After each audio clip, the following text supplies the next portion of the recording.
their own. But they do have a defensive coordinator who knows a thing or two about Ohio State. Like any relationship, when it breaks off, sometimes it's good, sometimes it's bad. And that's Penn State in a nutshell. Sometimes they're good, sometimes they're bad. So will the preseason Nittany Lions show up today, or will the Buckeyes lock up Penn State like they're in the state pen?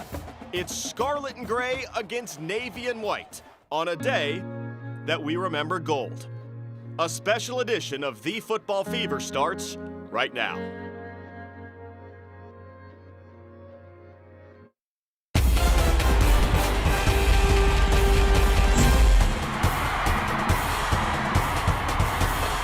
Welcome to Ohio Stadium, site of today's new kickoff between the 7-0 Ohio State Buckeyes and the 3-4 Nittany Lions of Penn State. Good morning. Welcome to The Football Fever. I'm Dave Holmes, joined by Obi Stillwell. Kellyanne Stitz is inside the shoe as we speak, and we have Jay Richardson and Ben Buchanan back in the studio. We'll hear from them in just a minute. But first, Obi, when we look at this game, we had such great expectations back in the summer. This might be 1 versus 2. It might be 2 versus 3. Now it's a team with 4-game losing streak coming into the stadium. Has the luster been taken off this game for you? You know what? I would say no. It's still Penn State. It seems like every 10 years there's a controversy with Penn State that somehow impacts the game. But again, they still have goals, right? Are the coaches able to galvanize this team, right, and the talent that they have, and put it all together for 60 minutes? That's the question. But it's still Penn State. I believe that they still are going to come out ready to fight. And you look at their past, you look at the last 4 games, they've lost a combined score of 13 points, I believe it is. So they're still fighting. It's just, when are they going to put it together? Is today going to be the day? Yeah, I mean, from a talent standpoint, this team still has really good players. I think before the season started, if you said who are the 3 most talented teams in the Big Ten, you might say Ohio State, Oregon, Penn State, and Indiana was the sneaky one schematically. Right. But from talent standpoint, Obi, they still have good players there, especially running back. They have Nick Singleton, Katron Allen. They're good players on this team. Yeah, absolutely, and those guys came to play. It does not change. The head coach does not change what what they did recruiting-wise, who they have as the first team, second team, what have you. But you also understand the importance of the locker room, right, and the head coach. At the end of the season, to let these young men get through this process, and maybe the whole program would have turned around. You just don't know. People were calling for Ryan Day's head after the Michigan game. Could you imagine if we would have got rid of Ryan Day at the end of the Michigan game? We would have missed out on all of this. So there's a lot of what ifs. But at the end of the day, I do believe that this is going to be a good game. But I believe it's going to be a coming out party for Ryan Day, because I think he has a little grudge. Oh, well, let's talk about this grudge. So head coach James Franklin is not here, but you know who is here? Defensive coordinator Jim Knowles, who spent 3 years here. He organized that Ohio State National Championship defense last year, and they were very, very good. So Jim Knowles comes back. There is some bad blood, perhaps, that we're going to get into later in the show. We're going to hear what Ryan Day has to say about Jim Knowles. But for now, let's hear what some of the players have to say about their former defensive coordinator. Kellyanne Stitz is inside the shoe as we speak. Hey, Kellyanne. Ryan Day and his staff will be coaching against a guy who is familiar with the Buckeyes personnel. Former Ohio State defensive coordinator Jim Knowles returns to the shoe today as the Nittany Lions defensive coordinator. Knowles helped the Buckeyes to a national championship in January and left for the same position in State College shortly after. Now, Ohio State's 4 captains were asked about seeing Knowles coaching for the opposing team today, and this is what they had to say. Take a listen. It's a business. People go different places. People elevate to different jobs, and it just is what it is. No hard feelings. It's gonna be interesting. Yeah, I feel like it's another challenge for us. I mean, that's how we're looking at it. I mean, he left last year, and wish him the best, but not this week. So we know Jim knows what he likes to do, and so we've been practicing everything, so we're ready for each scenario. Yeah, it's gonna be fun. It's gonna be fun. It's gonna be a challenge. He did a lot of great things here. We know what he likes to do. But we gotta be ready for anything. He can throw anything at us. But it's gonna be fun. It's gonna be a challenge. And since Knowles' departure, there hasn't been a drop-off in the output from the defense. If anything, it's actually improved under Matt Patricia. What he's been able to do with this defense in just 7 games has been very impressive. The Buckeyes have the #1 score. They're ranked top 5 nationally in multiple categories, including the top red zone defense and a top 3 passing defense. Guys.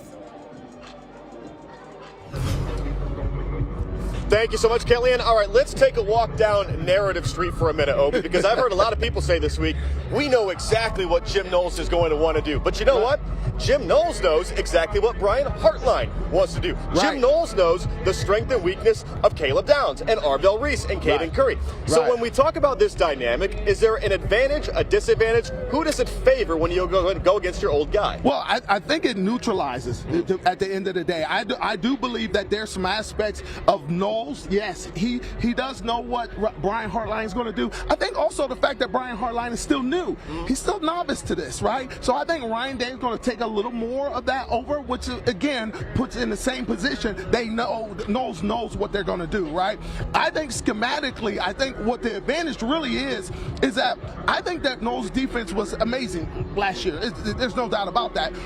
But I think the philosophy with Knowles is to put the play in and let the play stop the offensive play.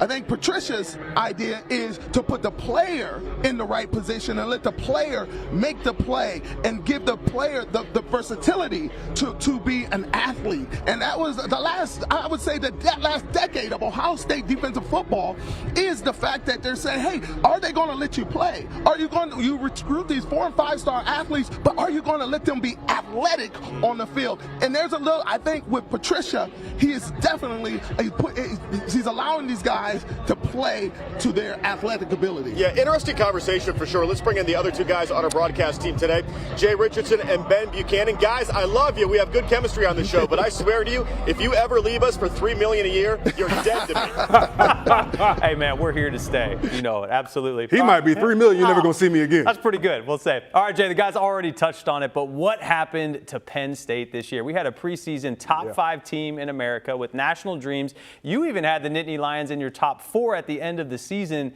Jay, talk to us. What happened to this Nittany Lions squad? Things fell off the rails for the Nittany Lions, but I don't want people to think that, they're just not a good football team. This is a football team that went into double overtime with Oregon and played them very, very well. I mean, they've lost all of these games that they've lost in the last 4 or 5 weeks by a combined total of right around 13 points. So this is a team that's competitive in every single game. But when you struggle offensively and you cannot convert on 3rd down like Drew Aller and the Penn State Nittany Lions could not do, it becomes very, very hard to win these close games. And they just had critical mistakes at the wrong time.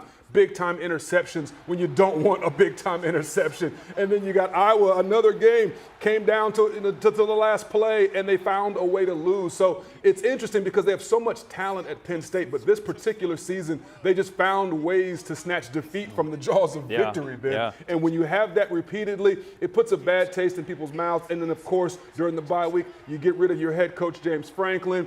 And I spoke to some Penn State fans in the last been upset about that move. No a kidding. lot of the fan base from Penn State and Happy Valley really enjoyed Franklin and wanted to keep him around. Those players liked him. So you're looking at a program right now, Ray, and very devoid of some leadership and direction. And I think that's going to be an advantage for the Buckeyes today. People wondering where Penn State's going to go. It's one of the America. We're going to obviously talk about it in the show today. Well, the Buckeyes are coming into this game, as we know, undefeated, fresh off a bye week following a dominant shutout win over Wisconsin. They're certainly riding high, Jay, but the Nittany Lions are looking to play spoiler in this one. They have absolutely nothing to lose. Jay, what does Ohio State need to do to dominate Penn State early in this ball game? First things first, this is a home game, and I'm glad a blowout. This is still Penn State. This is still a big-time football game. These 2 teams will not be on each other's schedule next season. So whoever wins this game is going to have some bragging rights for a few years. It's going to be important to both programs. For Ohio State, a key component to getting control of this football game is they have to get back to running the football. Against Illinois and Wisconsin, Ohio State just has a combined 204 rush yards and 3.1 yards per carry. The Nittany Lions are 91 versus the run in the country. That is not a good ranking. However, they're number 5 against the pass as a defense. So Ohio State, who's been pretty pass heavy, that is their forte. You want to get your running game going. are the perfect matchup to get that running game going, to get the trenches solidified. Because you know, like I know, Ben, in November, if you cannot move that thing on the ground, you could be in trouble. So I think the Buckeyes are going to really make a concerted effort to get a young player no one's talking about yet, but Isaiah West. I've been hearing buzzes from inside the building. Flashes from him too. You see flashes last week, right? You saw that too. Absolutely. Everyone in the building says this is a kid who was banged up during camp, but when he gets back out there, he might end up as RB1, which surprised me, but I'm looking forward to seeing him play. Well, you know, we can pass the football, certainly playing great defense, but a complete football team. You're right, you have to be able to run the football. We'll see if we can start it today. All right, coming up, they may be a 3-4 football team, but the talent on the roster, the Football Fever. Stay with us.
All right, so as we know, this has been a rough season for the Penn State Nittany Lions, and it all started with this tough loss to Oregon at home. But at the time, Penn State was still a top 5 team in America, so a loss to another highly ranked opponent like Oregon, it could be forgiven, right?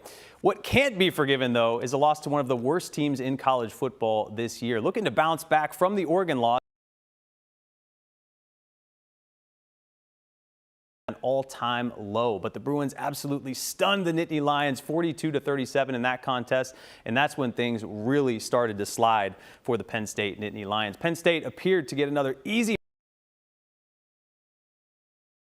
worse. Starting quarterback Drew Aller left the game with a season-ending injury, and the Wildcats, they absolutely took advantage, beating the Nittany Lions by a 1-point victory. Defeat in that one. And that brings us to their last game against the Iowa Hawkeyes. Columbus native ended in yet another 1-point loss. Absolutely crushing defeat once again there. Jay, Penn State lost all 4 of those games by a combined 13 points, and the largest margin was a 6-point loss in that double overtime thriller. Now, let's be honest, the fact is Penn State is still a very talented football team. They still have elite players, but they just can't seem to put it together right now. What is the story with Penn State this year? You know what, Ben? First of all, I think football always comes down to, when you have these competitive teams, it comes down to high leverage moments. You saw it against Oregon. You saw it even with Grunkmeyer against Iowa when there's a high to make that play, and it's usually resulted in an interception, whether it be Aller against Oregon in overtime or whether it be Grunkmeyer, who's right here from Lewis Center area, throwing his second interception of the game against Iowa. These are just critical mistakes at critical moments. A lot of that comes down to focus, and I think a lot of that focus that's lacking is because there was so much disarray with the program, Ben. When there's so many things happening off the field surrounding your program, you get a lot of distractions. When you get distracted, you lose out on critical details, and then your focus lapses, and that's when you miss out on a chance to make the big play, which Penn State has just not been able to make when they needed to. They've not. Do you think it takes any luster away from this game? I mean, still 2 iconic programs, but I mean, let's be honest, a 3-4 football team. What are your thoughts? We all had high hopes for this football game. This was going to be the big one of the season, and for Ohio State, I really wanted to see a measuring stick going into the back stretch of the season of what they could do against a fantastic team, and then to have this happen, Ben, it really does take some of the luster. I don't want to. I can't sugarcoat it. It takes some luster off of it. It's not the same thing. You just hope that the interim coach Terry Smith can have his guys ready to go so that we at least get a Penn State-Ohio State game that we're used to seeing. Yeah, 2 iconic brands, as we know, with the Nittany Lions and the Buckeyes. We'll see it today. All right, for more on this Penn State team and how their record doesn't tell the full story, let's send things out to Dave and Obi at the Shoe. Guys? Hey, what's going on, guys?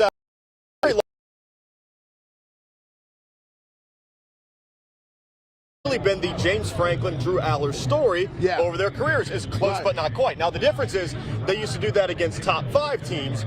You don't do it against Northwestern and UCLA. So clearly something drawing here. But talent-wise, this is a matchup that I think Ryan Day is still a little bit on edge about. Oh, yeah, and always, right? When you're the hunted, you always have to be a little bit on edge. I think that I'm learning more and more about Ryan Day in the way that, those rosy cheeks are not as kind as you would think that they are. He's a little assassin in there. Yeah, he's a little different type of fella. So I guess my only thought is, does Ohio State have what we think they have? Do they have the arsenal? Do they have the ability to come and be excellent in the pass game? Yes, we've seen the excellence in the pass game, but it's the run game that concerns me. Stone wall against the Buckeyes offense. So when Day says that, hey, we're not really holding back when it comes to offense, is he actually being honest, or is he playing a little cat and mouse and he has a little couple tricks in the bag? That's what I'm hoping for. Ryan Day had to say earlier this week, he was asked about this 4-game losing streak for Penn State and if that meant this game wasn't as big as it normally. We know that this is one of the top 5-10 teams in the country. I don't think there's many teams in the country that have more talent than Penn State has. And I think people recognize that early in the season. Sure, it hasn't gone the way they've wanted it to, but that doesn't change that they still have really good players. And when you looked at this game, a few months ago, I mean, it was a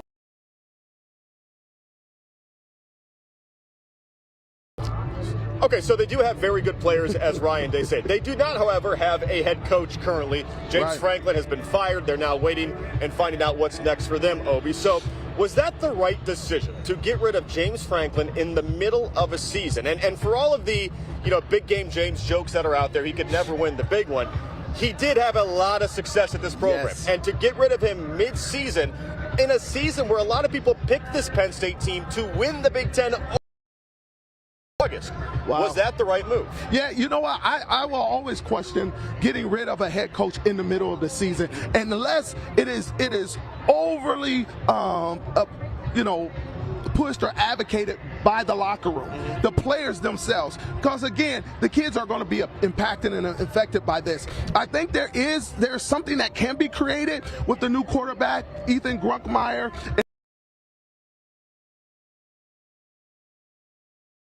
The ball, he can actually be a difference maker in this game. But as far as that coach and them getting rid of him, I would have waited till the end of the season and done it in a manner in which I believe James Franklin has done so much for that Penn State community and university.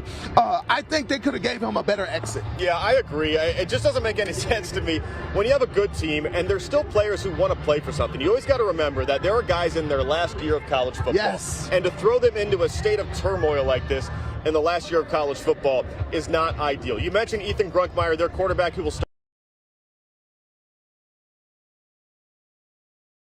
coming up later in the show. But coming up next on The Football Fever, we want to give a special dedication and a tribute to Nick Mangold, an Ohio State legend who passed away far too young earlier this week at the age of 41. Coming up next, we're going to talk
It's brutal.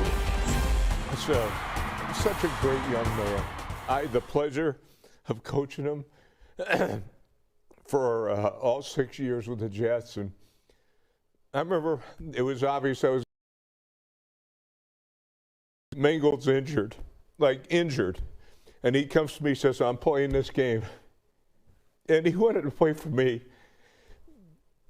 That's what I remember about this kid. He was awesome. And just way too young. I feel so hard to listen to that from Rex Ryan, former New York Jets head coach, but it does give you a glimpse of what he knew about Nick Mangold. Nick Mangold, former Buckeye legend, great player at the NFL level with the Jets, passed away this week at the age of 41 from kidney disease. Obi, I'm 43. That is a young age, man, and it is a sad day for Buckeye fans because of what he did on the field, but also stories like that you story. I was shocked to hear it. I know he had announced that he needed a kidney probably about 12 days prior to him passing. I think everybody talks about Nick, just like how he lit up the room. His kindness will be his legacy. And then also, I believe that even as men, when we go through these types of things, that we have to keep saying and talking and speaking up. And you know, obviously, I went through my own battle with prostate cancer, and those are some of the things, man. We have to allow the community in to help us. Not to say that Nick did not. I don't know that behind the scenes stories, but it is a sad situation. But I also believe that his legacy will live on.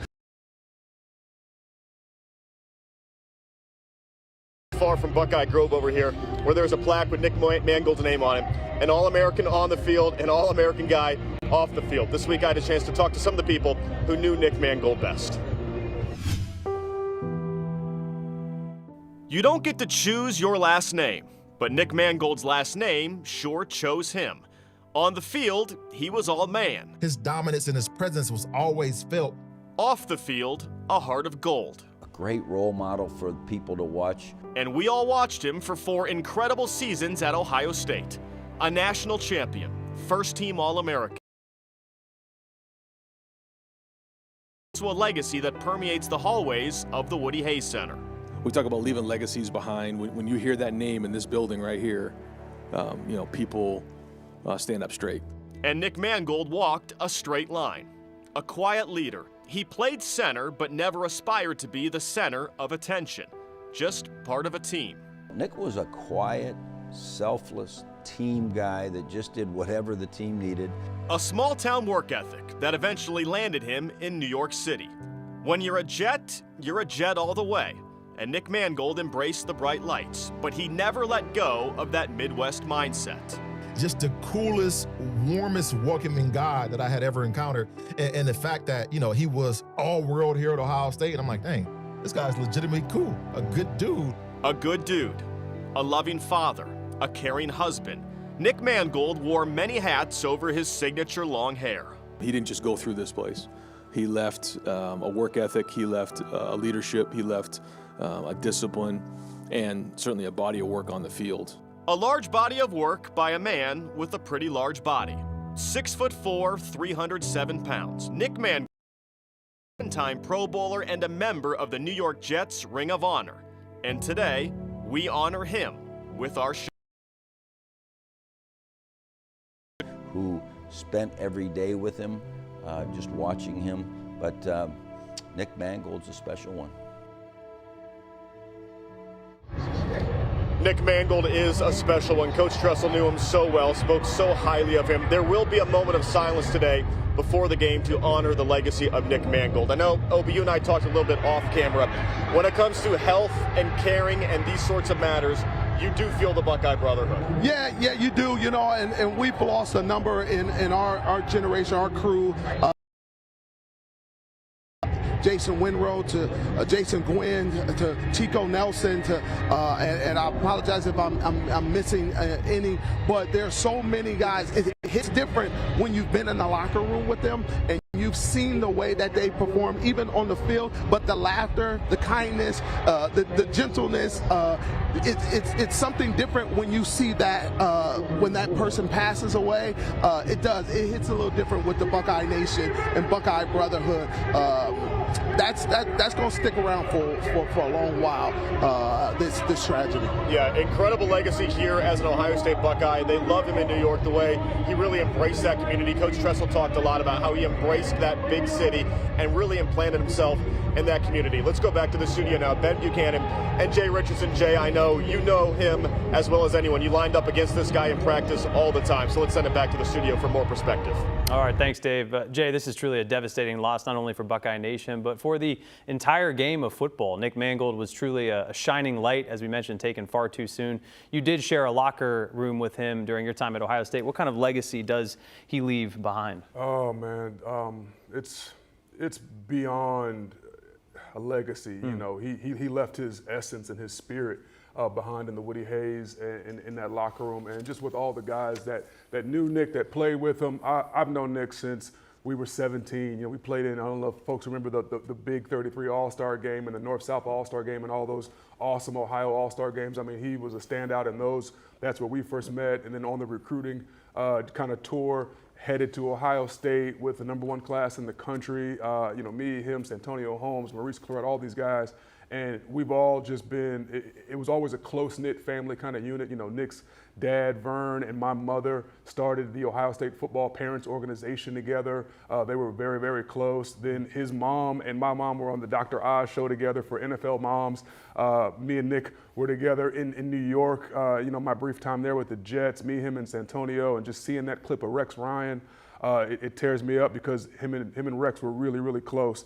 And you just think about legacy. I think about Nick's children, you know, his 4 kids, his wife. Just not being able to interact with one of your dudes again is tough. As Obi said, the Buckeye brotherhood, man, we've lost so many guys way too early, you know, from Will Smith, Shane Olivier, and Mike Kudla, and so many guys from my time there. It never gets any easier. This one was particularly difficult because Nick was such a big personality, such an elite player on the field, and he was the best of the best, and he'll be missed. Everybody will feel it, and it's just what it is. Yeah, kind of thing that just really takes your breath away, right? What an amazing legacy, what an amazing man. It's surreal, Ben. It's really unbelievable. Absolutely. You know, you mentioned it, the stats, if you look at them, they're just incredible right now. Currently, there are about 90,000 Americans waiting for a kidney transplant. Doctors say nearly 12 people die each day while waiting, and the most common way for someone to get a kidney is from a deceased donor.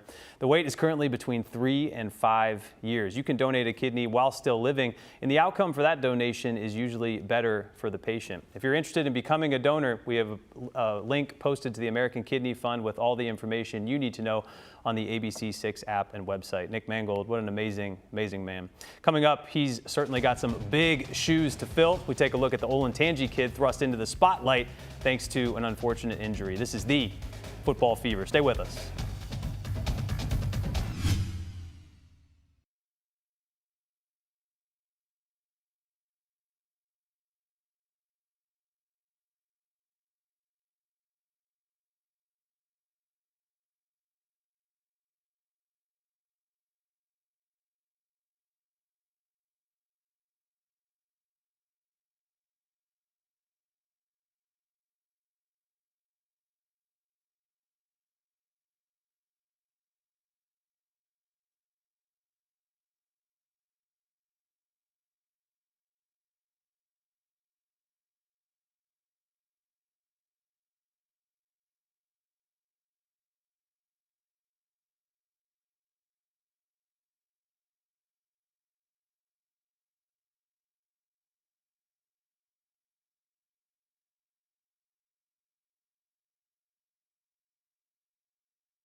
All right, in the Atlas Butler offensive checkup, we're actually taking a look at the Penn State.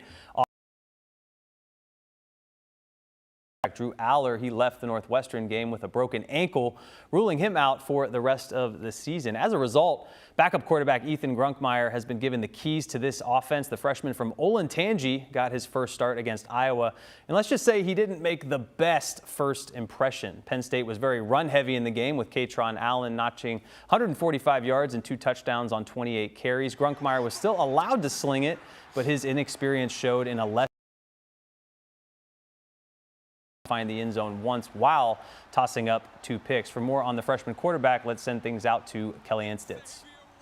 Ethan Grunkmeyer grew up in Lewis Center, dreaming of one day playing in Ohio Stadium, and today he will get that opportunity as the Nittany Lions quarterback. I'm going to let you step aside and let you guys see Ethan Grunkmeyer warming up in the stadium that he grew up attending games. His mothers, Heather and Megan, were Ohio State football season ticket holders, and he's been to countless games in Buckeye gear. Ethan says he's been looking forward to this opportunity to play in front of family and friends. I always watch the Penn State, Ohio State games, and I think that just is kind of like a dream come true, being able to play in it. We're fully sold on being an Ethan Grunkmeyer Penn State fan until he walks into the shoe, and then I think we might have a few people that might back off, but me personally, no. I'm an Ethan fan through and through. This is just his second start, but you got leadership skills, and he obviously had a great career here while he was in high school, and think very, very highly of him. Ethan was a talented quarterback for the Olentangy Braves, but did not day, and has been leading on Drew Aller for guidance, but it'll be a challenge for a young quarterback expected to make his second start against.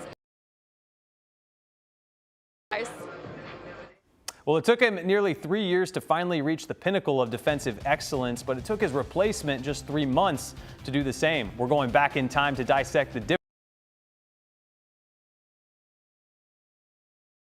by Matt Patricia. You're watching The Football Fever.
So he's going to show up to the shoot, and he's going to look across the sideline and see Matt Patricia. It's like when you run into your girl, your ex-girl at the mall, and she's with a new dude, and he's looking real fit. Like when you have an ex and you guys, part ways, and you see her a few months later, and like she's not only with somebody looking better than you, but she's also looking a little bit right.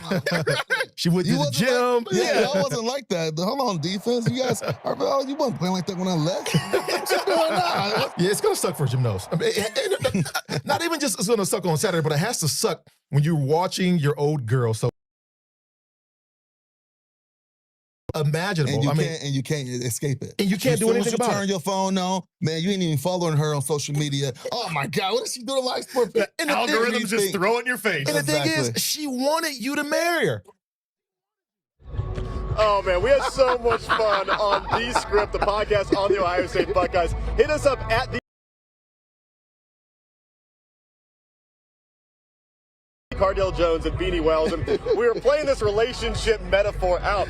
But, Obi, this relationship didn't end well last year. Right. Jim Knowles was like the only guy not in the shoe for the championship celebration. Right. Oh, no, there's no doubt that that's the best metaphor ever for this. It's like, hey, I don't mind that we're not together, but I don't like how you broke up with me, right? At the end of the day, how many people can actually align with that?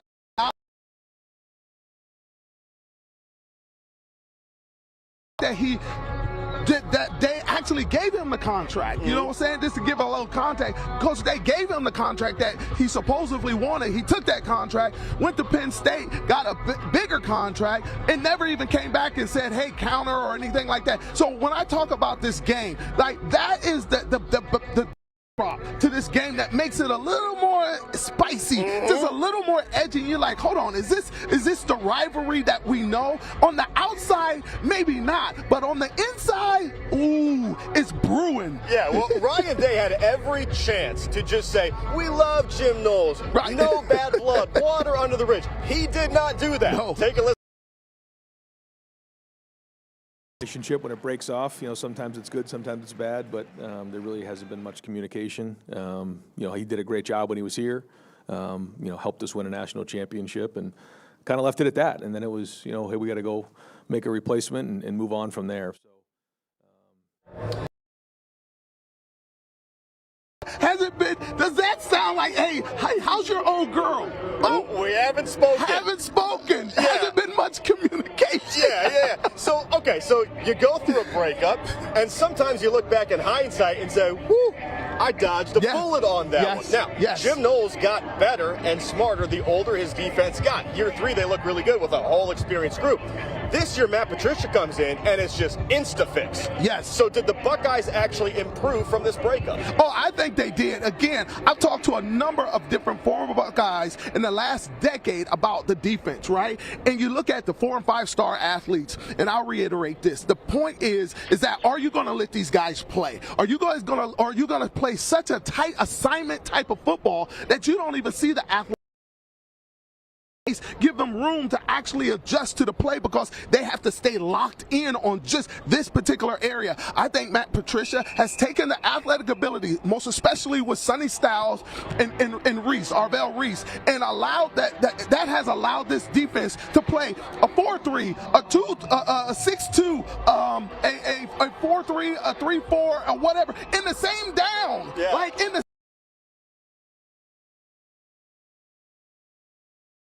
in and out to expand to get back quickly to their assignment. That is, I think, the benefit of what Ohio State has this year that no other defensive coordinator, and I mean no other defensive coordinator, has done what Matt Patricia has done. So we'll see it play out today. One of the names you mentioned, Sonny Styles, taking his game to another level. He talked all about this with our Kelly Stints.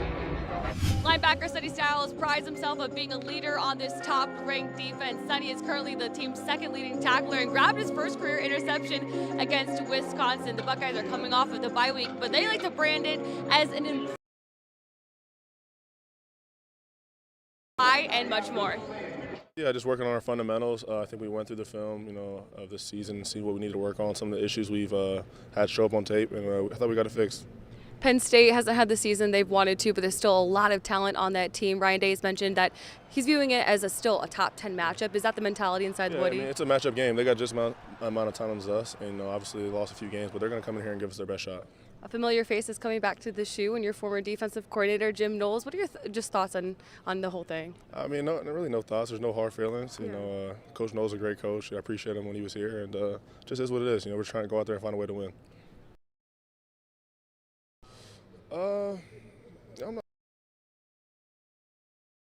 You know, there's probably just a little different. Like you see some more 5 down this year and stuff like that, but it's just they're different coaches. Yeah. But both techniques work, so it's just a little different.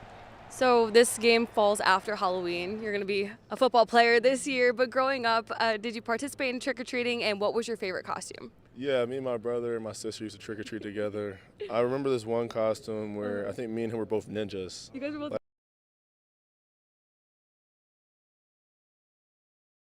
So it was a good times. Have you seen anybody dressed up as you for Halloween yet? No, I'm not. I don't matter that much. I don't think that's true. I think we're going to see it, at least at the games. There's going to be a lot of Blackos. And Sonny, we know that you love ball. You're a great football player. But what are you interested in outside of football? Man, I don't really do much. You know, I'm interested in my faith. I've been trying to grow in my faith. You know, I've been reading my word a little bit and just spending time with my teammates, spending time with my girlfriend. And that's about it. That's awesome. Simple guy. Sonny was just warming up behind me, looks ready to go and locked in against the Nittany Lions. Now, as for his brother, Nickel Lorenzo Styles Jr., he was listed as available against Wisconsin, but did not. Ready to go and practice, and he is expecting him to play today. And Lorenzo is not listed on the Buckeyes injury report. He is available. We will see if he lines up come game time. Guys. Yeah, it makes sense he was a ninja for Halloween because you blink and he's in the backfield. He just disappears and reappears right in front of a quarterback. Hey, coming up next year, we talked about James Frank. Kelly at LSU, Billy Napier in Florida. What in the world is going on with the coaching carousel? We'll break that down next on the Football Fever.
just came true just now. I am disgusted. Not great. Not great. I am absolutely, nope, not you. I'm up. I want to die, man. Oh, don't do that, man. Put money on anyone else but LSU. Alabama. Go Tigers! Alabama minus 50. We tried to win. We won. We did. No, we didn't. I'm going to go to the natatorium tomorrow on Nicholson Drive, and we better be a better swimming program than we are a football program because we absolutely stink. Well, LSU fans are certainly going through it right now, just like they were 3 years ago when the LSU Tigers lost to the Florida State Seminoles in their season opener. Not much has changed since. Brian Kelly came into LSU, was expected to right this ship, but instead he just joined the list of high-profile coaches to be out of a job, joining both James Franklin and Billy Napier. Jay, you said Napier had the hottest seat in college football 2 weeks ago, and let's face it, you were right. But did you see LSU getting rid of Coach Kelly so very unique. Saw Billy Napier going after that loss to USF and the Fighting Alex Golesh is my former teammate there. You knew that was going to. So much happening politically in the state of Louisiana, and you got to understand that even the governor of Louisiana got involved in this, and they said we have got to figure something out. Brian Kelly is not the answer. And after that loss to A&M, and then still being able to dominate dominate the LSU Tigers, it just seemed like it was going to happen. There hasn't been a scary moment in Death Valley for the opposing team in a long time. Teams go in there and can get wins, Ben, and that is not what you want. And Brian Kelly, somebody that, historically blames the players and is always going, I can't win with these guys. He leaves Notre Dame saying he can't win with those guys, goes to LSU. Marcus Freeman, another former teammate of mine, goes to Notre Dame, takes those same guys championship. And so it makes you wonder, what is Brian Kelly great at when it comes to coaching? Because he has really struggled everywhere he's been on a long enough timeline and has never been able to get over the hump and become a championship D1 coach. Interesting. And he's always one of the highest paid guys.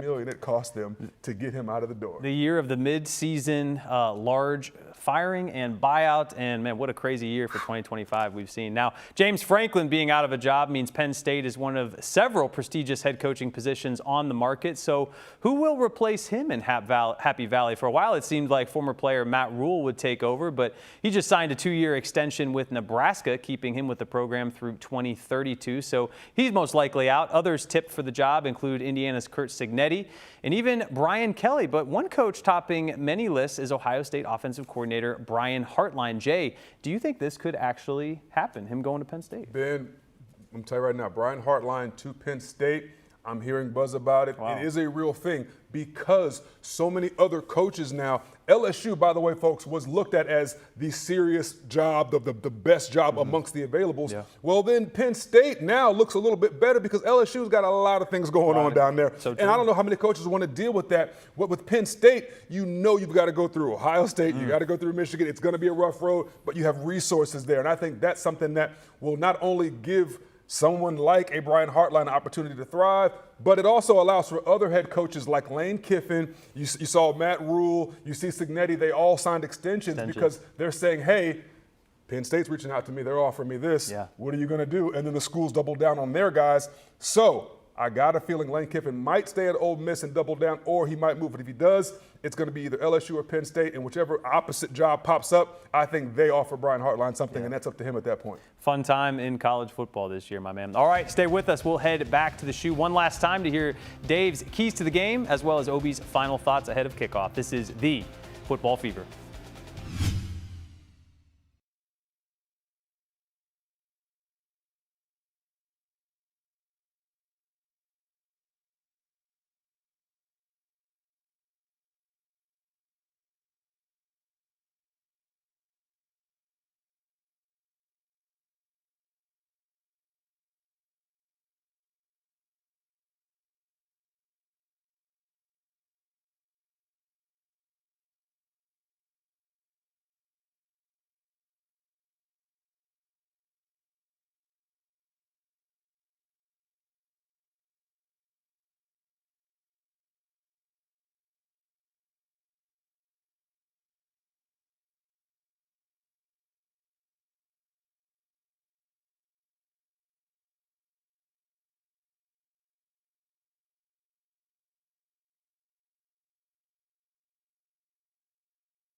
Welcome back. Time for our Hyundai Keys to the Game. Baby got backs. Slow down Katron Allen and Nick Singleton. Penn State thinks they have better running backs than Ohio State. Buckeye defense needs to stand tall. Gym class. Jim Knowles, who wins the inside information battle? Frustrate him. You know his strengths and weaknesses. Exploit it. And finally, dream on. Shout out to Ethan Grunkmeyer. We love you. He's an Olentangy kid. But let's let that dream die at least for one day today in the shoe. He could be a great quarterback starting next week. Make his life difficult. Final. Well, you know what? I am expecting a big game out of Ethan Grunkmeyer. I believe that he's going to do some things with his legs that may hurt this defense. But again, you know, Arvell Reese and Sonny Styles patrolling that middle. That's going to be interesting also. I do believe it's going to be a grudge match. I do believe Ohio State, if they actually have what we think they have, right, can pull away and win this game by about 30 points. Well, you guys know back in the studio, we in the media love us a good narrative. And Jim Knowles back today is a fun narrative in this afternoon's game. Yeah, it's a great one. All right, Jay, final thoughts ahead of today's game against Penn State. Where does this one go today? Ben, two big thoughts. One, I think the Ohio State Buckeyes will get that running game back on track, over 100 yards, and I think the Buckeyes might have a 100-yard rusher. I think Penn State being 91st against the run really helps. And then my second and last thought is just going to be with the Mangold family, my former teammate, everyone that loves him, the Buckeye Brotherhood. My thoughts are with you guys and with that family, and we're all praying for you. Yeah, no doubt about it. Can't say enough great things about Nick Mangold. Awesome show, man. Always appreciate you. Looking forward to a great post game tonight, and we'll watch Penn State and Ohio State to come. All right, that'll do it for us here on The Football Fever. The Buckeyes and Nittany Lions kick it off in just a few minutes over on Fox. Join us tonight at 11 for The Football Fever post game show. Until then, enjoy the game, everyone, and go Bucks.